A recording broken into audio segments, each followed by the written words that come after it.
چلے جاتے ہیں، اور اس کے بعد خود فریبی میں مبتلا ہو جاتے ہیں کہ ہم اپنا ہی متعلق یہ کہہ رہے ہیں کہ صاحب ہم اتنے عظم تھے، ہمارا اسلام اتنا عظیم تھا۔ یہ تھی جب تک یہ کیفیت رہی، پھر چھوڑ دیجئے کہ کون کون سے وہ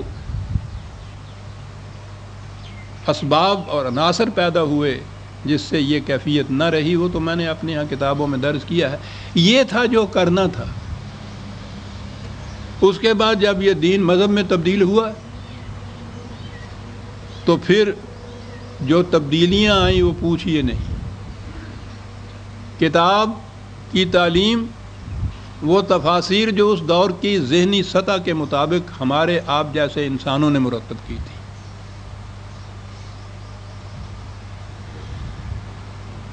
وہ حرف آخر ہو گئیں آپ کے ہاں کتاب کے سمجھانے کی، وہ قرآن کی تفسیر ہونے لگ گئی، وہ خواہ احادیث کی کتابوں میں تھی یا آپ کے ہاں بعد میں فقہ کے اندر آئی، تو وہ کتاب تو چلی گئی، اس کا بدل آ گیا۔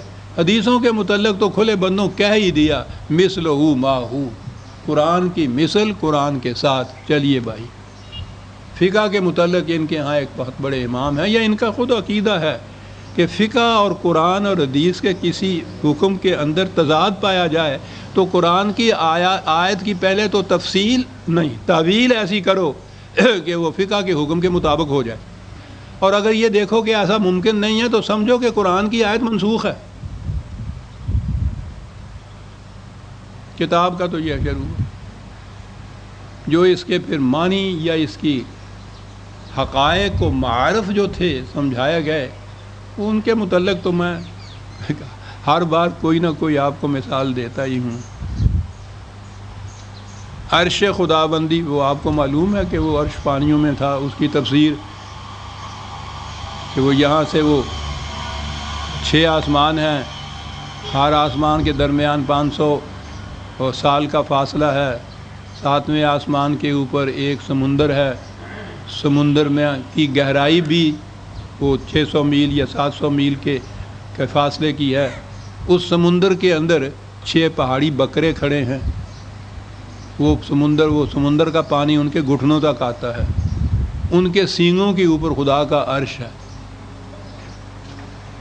ایک تو یہیں تک ہی ہے، اور ایک اور روایت یہ ہے کہ اتنا بڑا وہ تخت ہے کہ وہ محیط ہے اس کائنات کو، لیکن کیفیت خدا کی عظمت کی یہ ہے کہ جب خدا اس کے اوپر بیٹھتا ہے تو وہ عرش اس طرح سے چرچراتا ہے جیسے اونٹ کے اوپر کوئی سوار ہو تو اس کا کجاوا جو ہے اس میں سے آواز نکلتی ہے۔ یہ تو کتاب اور حکمت آ گئی آپ کی۔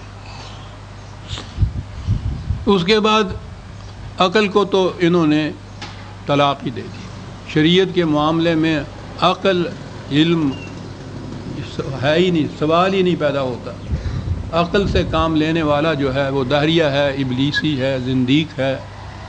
حکمت تو چلی گئی، کتاب کی یہ اشر ہوئی کہ کتاب براہ راست آپ کے ہاں سے بالکل مفقود ہے، ان تفاسیر کی روح سے پڑھیے، حدیث کی روح سے پڑھیے۔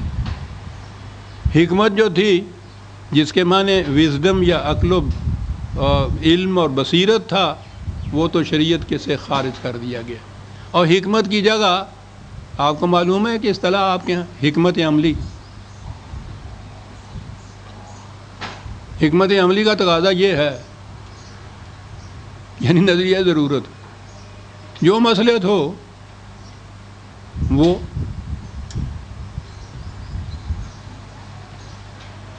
وہ یہ رہ گیا۔ آگے آیا یزکیہم، بڑی عظیم چیز ہے یہ تزکیہ یا زکاة یا زکوٰۃ، اس کے معنی ہے نشو و نما دینا، اور یہی ہے اصل غایت تربیت کی یا تزکیہ کی۔ انسان کے اندر بہت سی صلاحیتیں ہوتی ہیں، بہت سی استعدادیں ہوتی ہیں، بہت سے جوہر ہوتے ہیں، لیکن وہ ان ڈیولپڈ ہوتے ہیں، غیر نشو و نما یافتہ۔ ان صلاحیتوں کی ڈیولپمنٹ اس طرح کرنا، نشو و نما ان کو دینا، ان کو انگریزی میں جسے کہتے ہیں ایکچوالائز کر دینا، وہ پوٹینشیلٹی ہوتی ہے، پوٹینشل سے ایکچولائز کر دینا کہ وہ آپ کا کیریکٹر بن جائیں، آپ کا کردار بن جائیں، زندگی میں ان کی نمود ہونی شروع ہو جائے، وہ آپ ان کو چینلائز کر دیں جسے کہتے ہیں۔ وہ بہت سی صلاحیتیں اگر کھلی چھوڑ دی جائیں تو وہ پانی سیلاب بن جاتا ہے جو تباہیاں لاتا ہے۔ ان کو اگر ایک دریا یا نہر کے ساحلوں کے اندر پابند کر دیا جائے تو وہ تعمیری نتائج پیدا کرتا ہے۔ یہ ہوتا ہے تزکیے کا نتیجہ۔ تو کتاب تو آپ کی رہ گئی وہ تفاسیر جو بھی میں نے عرض کی، حکمت جو ہے وہ تو خارج از بلد ہو گئی آپ کے شریعت کے معاملے میں، عقل سے کام ہی نہیں لیا جا سکتا۔ آپ کو پتہ ہے گالی ہے معتزلہ، انہیں کیوں یہ گالی دی جاتی ہے؟ وہ کہتے تھے قرآن سمجھنے کے لیے قرآن کو عقل و بصیرت کی روح سے سمجھا جا سکتا ہے۔ یہ جرم تھا ان کا، گالی ہو گیا وہ لفظی۔ اور مجھے تو جو گالیاں پڑتی ہیں وہ آپ کو معلوم ہے، ان میں ایک گالی یہ بھی ہے کہ یہ معتزلہ میں سے ہے، کیونکہ یہ کہتا ہے کہ عقل سے بھی کام لو۔ سکھاں نے ایک مہم جاری کی تھی اسی پہ، جو پڑھیا لکھا ہے بندہ ہوئے انہوں مار دیو، مساوات پیدا کر دے سے نا پہ اپنے جیا کر لو۔ وہ ڈھونڈتے پھرتے تھے کہ پڑھا لکھا مل جائے۔ گاؤں کا ایک نوجوان ذرا دیکھا کہ دھوئے ہوئے کپڑے کچھ پہنے ہوئے تھے، اس نے کہنے لگا وہ ادھر آ، پڑھے آئے ہیں؟ کہنے لگا جی نہیں میں تو بالکل نہیں پڑھے ہے۔ کہنے لگا لا دے دی گردن۔ کہنے لگا کیوں؟ کہنے لگا پڑھے آئے نہیں تھے تینوں بالکل کیویں پتہ ہے گا؟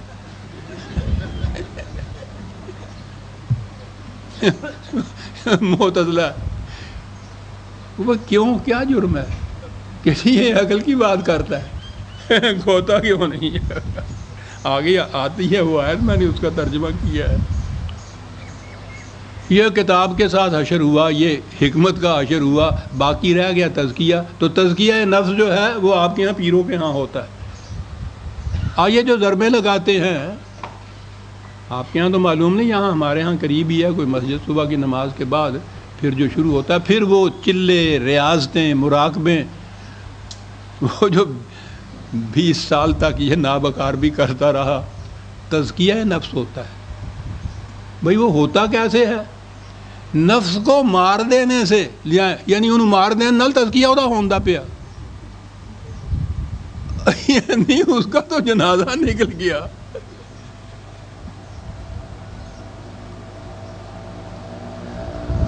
ترک دنیا، ترک عقبہ، ترک لذائذ، ترک حتیٰ کہ ترک وہ یہ ترک آپ حیران ہوں گے کہ یہ سب کچھ پڑھا ہم نے، یہ سب کچھ سیکھا ہم نے کہ یہ کیا کہا کہ یہ کسی چیز کے ترک کرنے کی خواہش بھی تو ایک خواہش ہے، بہرحال اس کو بھی ترک کر دینا چاہیے کہ ڈاؤکھا کم ہے۔ تزکیہ نفس وہ یوں ہو گیا کہ نفس ہی مار دو سیاب پر، نہ رہے بانس نہ رہے بانسری۔ اب یہ آ گیا آپ کے یہاں کا اسلام، کتاب ہو گئی ہے تبری کی تفسیر، حکمت یہاں سے تو ختم ہوئی اور ہو گئی حکمت عملی، جو تقاضا مصلحت ہو کر گزرو، عقل و فکر کو دی طلاق۔ تزکیہ نفس کے معنی ہو گئے کہ خانقاہیت، یہاں سے نفس کشی اس کو کہتے ہیں۔ اور یہ آپ کے ہاں قرآن، یہ اسلام ہی نہیں، قرآن ہی نہیں، مغز قرآن مغز را برداشت ہے، یہ ہے ان کے ہاں کہ قرآن جو ہے یہ اس کا مغز تو ہم نے لے لیا معاذ اللہ، استخوان پیش سگاں افتاد، یہ جو باقی رہ جاتا ہے یہ قرآن آپ کے ہاں یہ ہڈیاں ہیں جو ہم نے کتوں کے آگے ڈال رکھی ہیں۔ وہ خدا کے لیے وہ یہ کام ڈرے کیا، غضب کے اندر تو خدا کے آئی ہوئی ہے، اس کی کتاب کے متعلق یہ چیز بڑے فخر سے گا کا پھر یہ اس مثنوی کو پڑھا جاتا ہے۔ کیا میں یہ رہا تھا کہ فریضہ رسالت تھا، پھر یہ یتلو علیہم آیاتہ ہی پیش کرتا تھا، یعلمہم الکتاب والحکمہ ویزکیہم۔ عزیزان من، جس تعلیم کا نتیجہ یہ یزکیہم نہیں، وہ تعلیم نہیں ہے، وہ ایجوکیشن نہیں۔ لٹریسی تو ہو سکتی ہے، خواندگی تو ہو سکتی ہے، لکھ پڑھ تو سکتا ہے اس میں، لیکن یہ ایجوکیشن کے تو لفظی معنی ہیں یہ